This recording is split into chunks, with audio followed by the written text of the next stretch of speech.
was talked about so much and given so much praise when Kurt Angle defeated The Undertaker. That would have been perfect for The Undertaker to have his final opponent be Kurt Angle.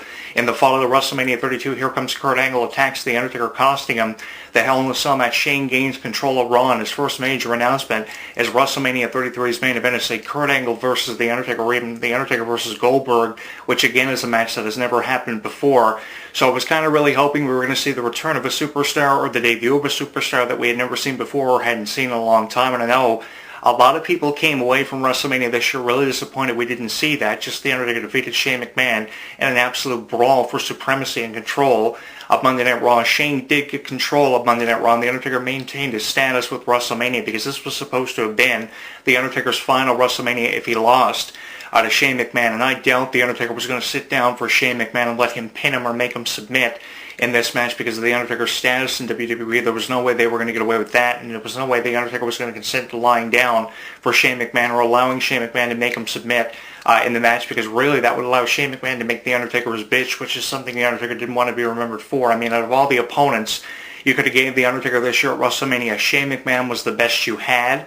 And I know a lot of people were frustrated about that because every year they expect The Undertaker to face a name just as big as what he is, either Kurt Angle, Goldberg, or somebody else you had in mind. And I know a lot of people were let down. We didn't get to see The Undertaker versus Sting this year at WrestleMania. I know I was blogging about it weeks before WrestleMania about The Undertaker facing Sting, and I was hoping by the night after Fastlane that match was going to become evident. The Undertaker versus Sting would have been made official for this year's WrestleMania. I thought the venue was perfect to have The Undertaker versus Sting, being that WrestleMania was in Dallas this year, and over 100,000 fans were in attendance for WrestleMania. That was an attendance record for WrestleMania that stood since WrestleMania 3. The all-time record was over 93,000 in the Pontiac Silverdome. Then they go to Dallas with over 100,000 fans. I mean, that would have been perfect for The Undertaker and Sting when talking about a venue for this match to take place at. So a lot of people were let down about that. So hopefully by WrestleMania 33, something is going to happen for The Undertaker. And a lot of people wonder, how much longer can The Undertaker go?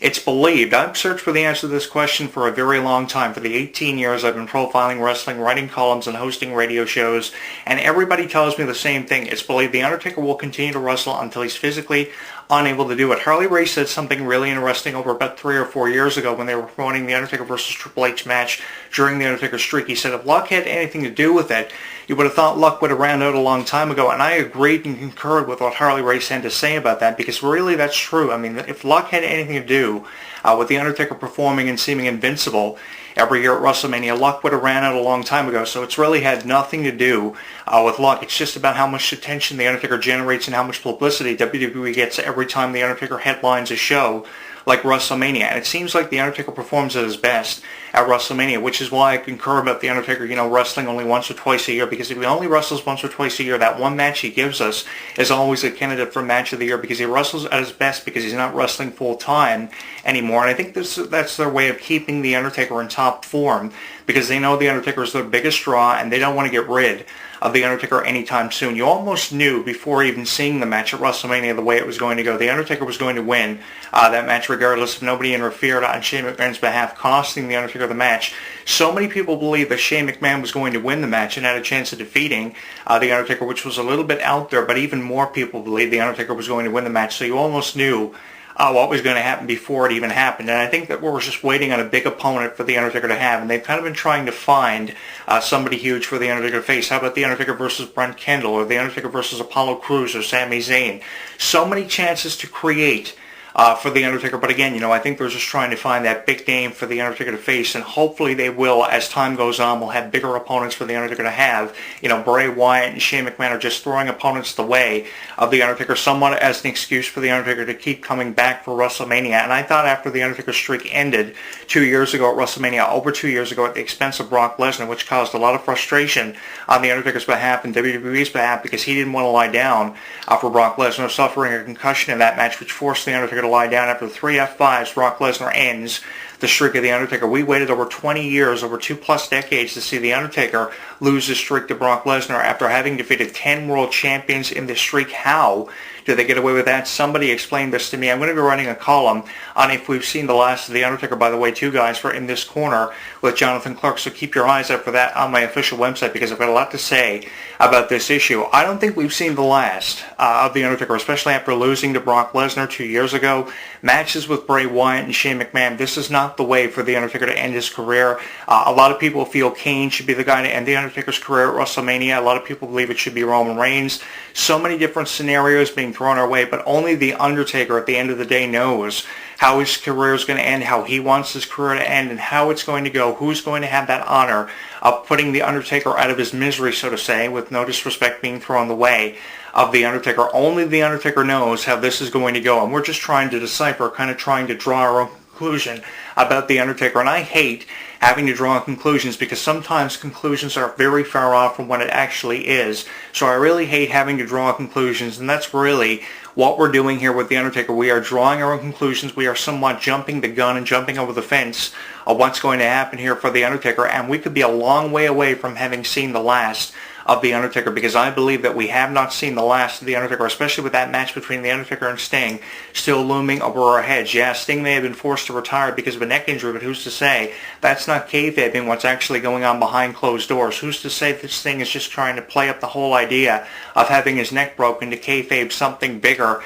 that could happen down the road? Who's to say this is it for Sting, especially with how The Undertaker and Sting has been looming over our heads for a really long time? The Undertaker versus The Rock 2 is another match that a lot of people have been discussing. A lot of people believe when The Undertaker streak was going to end at WrestleMania, they should have brought in Dwayne Johnson, because he was ultimately far more entertaining than Brock Lesnar, and Dwayne Johnson should have been the guy to end The Undertaker's streak at WrestleMania. I concur with that whole idea, because there's just something about The Undertaker versus The Rock that's always been awesome, and would be even more awesome now, given the status of The Rock reaching superstardom in Hollywood. Here comes this Hollywood superstar who's an athlete, all around respected for everything he's done, and beats The Undertaker and becomes the one, the great one, defeating The Undertaker to become the one. I remember that tagline from a graphic I saw on Google a couple of years ago, and I concur with that. I thought, this would be awesome. Dwayne Johnson versus The Undertaker, the great one, defeating The Undertaker to become the one at WrestleMania. That was when The Undertaker still had his streak, but now with The Undertaker's career kind of in jeopardizable situations now with injuries and things. I know he went into WrestleMania this year with a black eye and several other injuries, reading that article prior to WrestleMania, which led me to believe that Shane McMahon had a better chance of winning this match with interference from someone like Kurt Angle or Goldberg or somebody else that we least expected to show up. So The Undertaker, his status has been in question for a while now. I understand why people feel the way they do, why so many people have been asking me about The Undertaker's status, and if I believe that we've seen the last of The Undertaker. But to answer your question, I don't think we've seen the last of The Undertaker, not by a long shot and not for 1 minute, because The Undertaker still has so many people to create with. The Undertaker versus Roman Reigns, The Undertaker versus The Rock, John Cena, Goldberg. So many matches that people have suggested for The Undertaker to have next, but I think they're just trying to find who the next Undertaker opponent is going to be in a big way.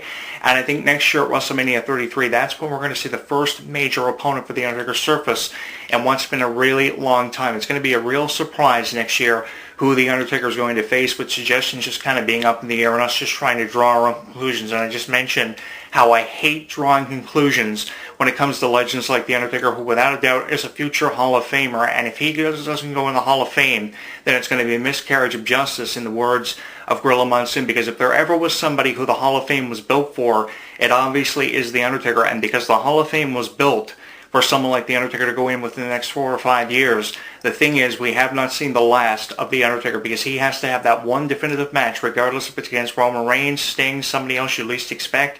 We haven't seen the last of him, and we are probably a long way away from having seen that, given the revenue The Undertaker generates for WWE and all the attention he's gotten on social media recently. His conversations have blown up on Facebook, Twitter, and especially Instagram, which is really blowing up for WWE, that whole campaign. So with conversation being at an all-time high, with the status of The Undertaker kind of being up in the air, and his opponent for WrestleMania 33, we know we will see him at WrestleMania 33. He said he was going to close the door of the Hell in a Cell at WrestleMania and walk out victorious, and he did. And I think we will see The Undertaker at WrestleMania 33 in top form against one of the biggest opponents we could have ever possibly seen The Undertaker face at WrestleMania. His streak may be gone, but his legacy lives on, and that's why I believe we have not seen the last of the legendary Undertaker, a future Hall of Famer without a doubt, and you had better take that into consideration. I'm your host, Jonathan Clarke, and I will talk to you again next week. Like what you hear? Tell us on Facebook, Twitter, and YouTube.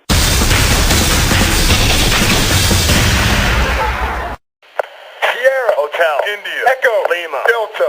Shield.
Don't go anywhere.